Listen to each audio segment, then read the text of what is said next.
और सर्दियां शुरू होते ही पंजाब के गांव में खेतों में पड़ी पराली जलाने का सिलसिला भी शुरू हो गया और इसके साथ ही दिल्ली और एनसीआर में प्रदूषण का स्तर भी अब बढ़ने लगा है, जिसकी वजह दिल्ली से मीलों दूर पंजाब के खेतों में जलाई जा रही पराली को बताया जा रहा है। पंजाब के किसान अगली फसल बोने के लिए खेतों में पड़ी पराली जला रहे हैं, जिसकी वजह से खेतों से उठता धुआं साफ देखा जा सकता है।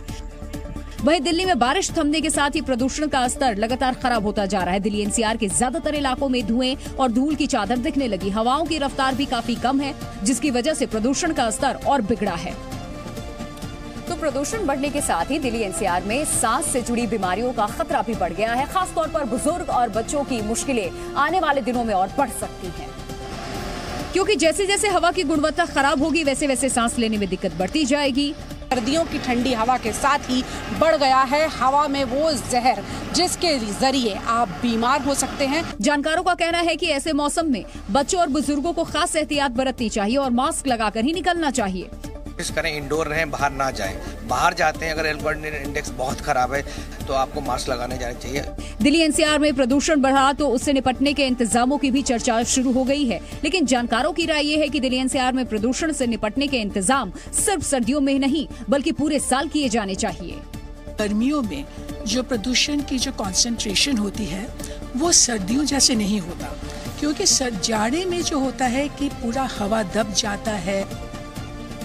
और इस बीच दिल्ली और एनसीआर में हवा की गुणवत्ता खराब हुई है, जिस वजह से ग्रैप यानी कि ग्रेडेड रिस्पांस एक्शन प्लान भी लागू कर दिया गया है।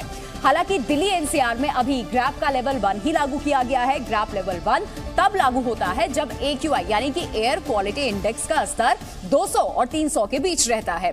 ग्रैप लेवल 1 लागू होने पर 500 गज से बड़े प्लॉट पर निर्माण कार्य बंद हो जाते हैं और खुले में कूड़ा और पराली जलाने पर पूरी तरह से रोक लग जाती है। एंटी स्मॉग गन की मदद से पानी का छिड़काव भी किया जाता है ताकि हवा में मौजूद धूल के कण नीचे आ जाएं।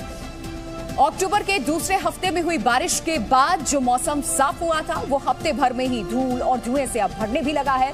दिल्ली और एनसीआर के ज्यादातर हिस्सों में AQI खराब स्तर पर इस वक्त पहुंच चुका है और पूर्वी दिल्ली के आनंद विहार में AQI 215 रिकॉर्ड किया गया है, जबकि अगर सेंट्रल दिल्ली की बात करें तो लोधी रोड इलाके में AQI 235 रिकॉर्ड किया गया। वहीं दिल्ली से सटे नोएडा की बात करें तो नोएडा की हालत थोड़ी बहुत बेहतर दिखी है, जहां AQI 180 दर्ज किया गया है।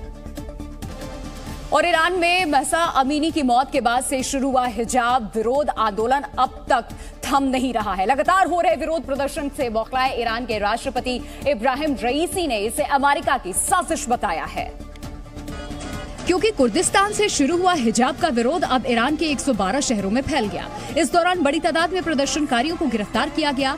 रिवोल्यूशनरी गार्ड्स ने विरोध को कुचलने के लिए बर्बर कार्रवाई भी की। इसके बावजूद ईरान में हिजाब विरोधी प्रदर्शन खत्म नहीं हुए और अब राष्ट्रपति इब्राहिम रईसी ने इसके लिए अमेरिका को जिम्मेदार ठहराया है।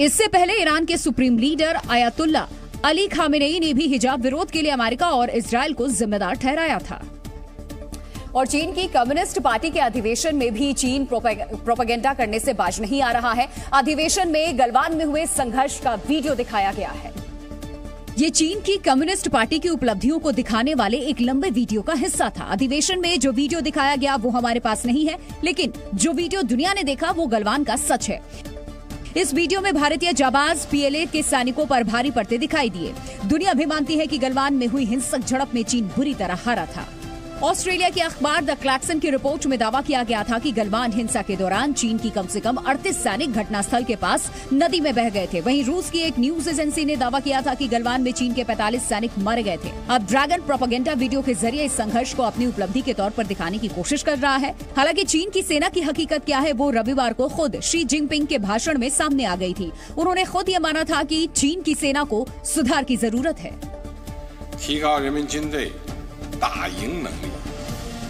创新军事战略指导，发展人民战争战略战术。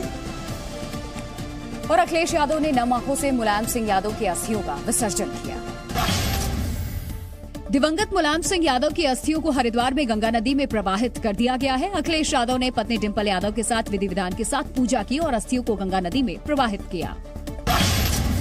बिहार के सीतामढ़ी जिले के रामपुर प्राथमिक विद्यालय में शिक्षा व्यवस्था का बुरा हाल है। स्कूल में मेज कुर्सी न होने से बच्चे जमीन पर बैठकर पढ़ाई करने को मजबूर हैं।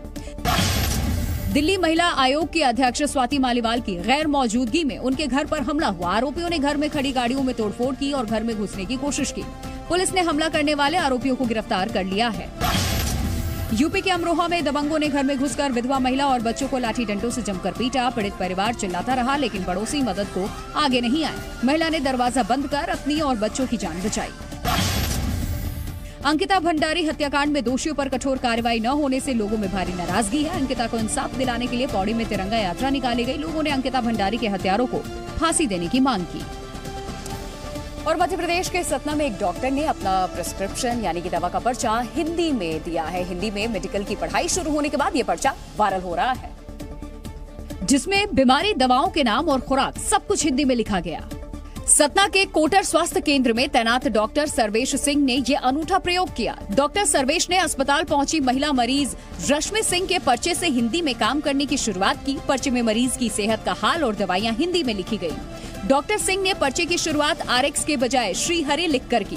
BP, sugar level, pulse rate वगैरह हिंदी में दर्ज किया और फिर सभी दवाओं के नाम भी हिंदी में ही लिखे। डॉक्टर सिंह ने मातृभाषा में पर्चा लिखने की शुरुआत उसी दिन से की जब गृह मंत्री अमित शाह ने मध्य प्रदेश में MBBS की पढ़ाई हिंदी में कराने की योजना का शुभारंभ किया। और रिकॉर्ड तीसरी बार चीन के राष्ट्रपति पद पर काबिज होने को तैयार शी जिनपिंग का कम्युनिस्ट पार्टी के राष्ट्रीय अधिवेशन में जोरदार स्वागत किया गया। इस दौरान जिनपिंग ने फिर से ताइवान पर अपना हक जता दिया, जिसके बाद जिनपिंग के लिए CPC के अधिवेशन में काफी देर तक तालियां बजती रही। मीटिंग के अपने उद्घाटन भाषण में जिनपिंग ने कहा कि ताइवान के मामले में उनका देश कभी भी ताकत का इस्तेमाल करने से पीछे नहीं हटेगा।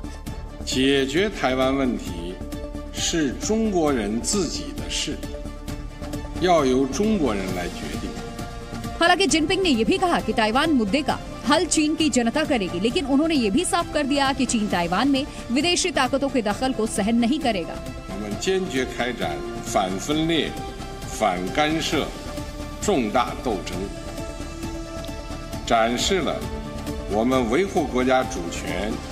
अमेरिका के निचले सदन की स्पीकर नैन्सी पेलोसी के ताइवान दौरे के बाद से ही चीन का रुख बेहद आक्रामक है।